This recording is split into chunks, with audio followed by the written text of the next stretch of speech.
News 4 begins with a Storm Team 4 weather alert. All right, here we are 4 days later, and there is still no sign of a plow. From the hard-to-reach streets in Prince George's County neighborhoods to the snow creek left behind all across the district, commuters and people who are walking are still dealing with an icy mess out there. And tonight, local leaders told News 4 crews are working around the clock to clean up the most impactful storm our area has seen in more than a decade. It is what forced just about every major school district to call off classes once again tomorrow. You can find that full list of closings and delays at the bottom of your screen. Thanks for joining us tonight for News 4 at 11. I'm Sean Yancey.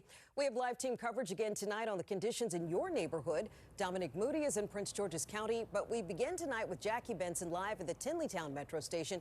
Jackie, I was out earlier tonight, saw plenty of people stuck and maneuvering around those huge piles. What's it like where you are?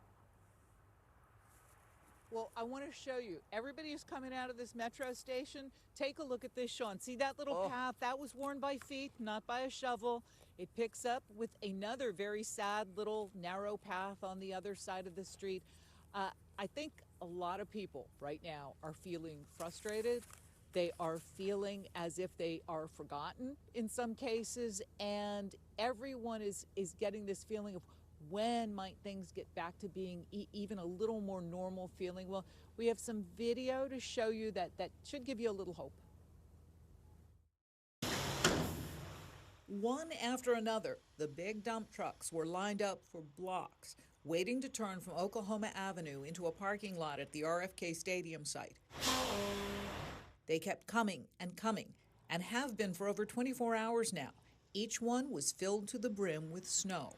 D.C. officials contracted the heavy equipment for scooping and dumping the heavy, plow-breaking snowcrete, as they call it. The enormous mound of dumped snow grows by the hour. This is the stuff that has kept residents of the 400 block of Franklin Street Northwest trapped since Sunday.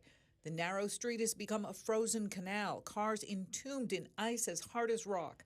This afternoon, hope came alive in the form of a snowplow, but there was crushing disappointment when it became clear the plow was too wide for Franklin Street. It is now essentially barricaded by the snow the plow piled up. We're all worried about our neighbor who has needs dialysis for her kidney treatment. That's first and foremost. And then also we're worried about the economic downturn. People can't get to their jobs. Neighbors here have come together in old-time D.C. style, checking on each other, sharing strategy, and the friendship that comes from feeling alone in this together. And truthfully, if it weren't for the boys, we wouldn't be able to get down our stairs or on our sidewalk. They shoveled it first initially for us and put snow melt down on our stairs and everything like that.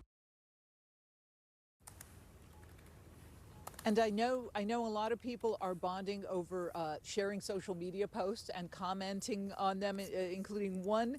I have no doubt it was very, very well-meaning from the D.C. Department of Health about how not to slip on the ice. So people are sharing, people are helping, and right now we all got to stick together and just keep each other going until things get more normal and warmer.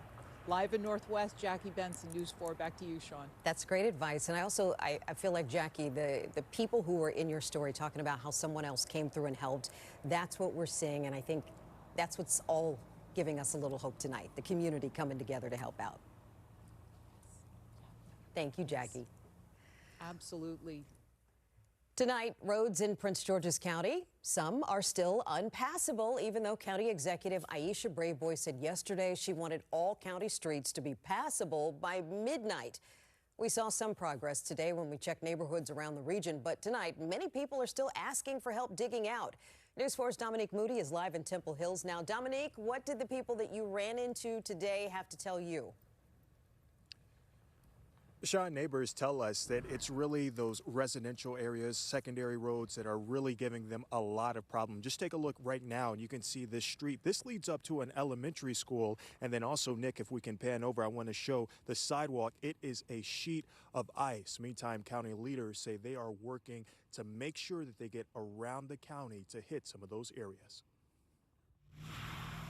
I feel a little disrespected to hear her on the TV saying, the roads are passable and we're doing so great, and that's just not the case. A tough reality for 74-year-old Bradine Brown and her husband, who's a disabled veteran.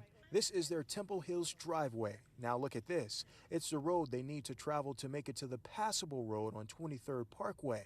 Turn right and it's the route to get to Hillcrest Heights Elementary School.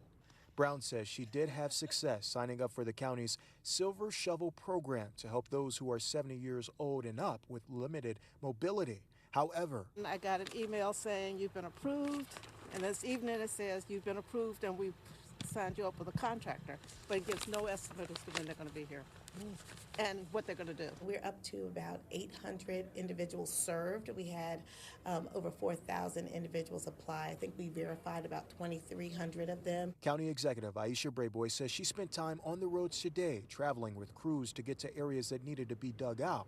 She acknowledged the ongoing demands from residents. 311 has taken a lot of calls, and we've been able to get through those calls pretty quickly. And so we have a strike force now that is attacking, in addition to the work of DPW&T, we have added additional assets to our complement to attack those areas that have not received the type of attention we would like them to receive. County Executive Brayboy set a deadline for roads to be passable by Thursday morning at midnight and says crews are still working to get to 100%. I think we're going to get very close to that 100%, but probably somewhere still in the 90s, because when it's late at night, it gets a lot colder. In Fort Washington, this was a scene on Tantalion Road.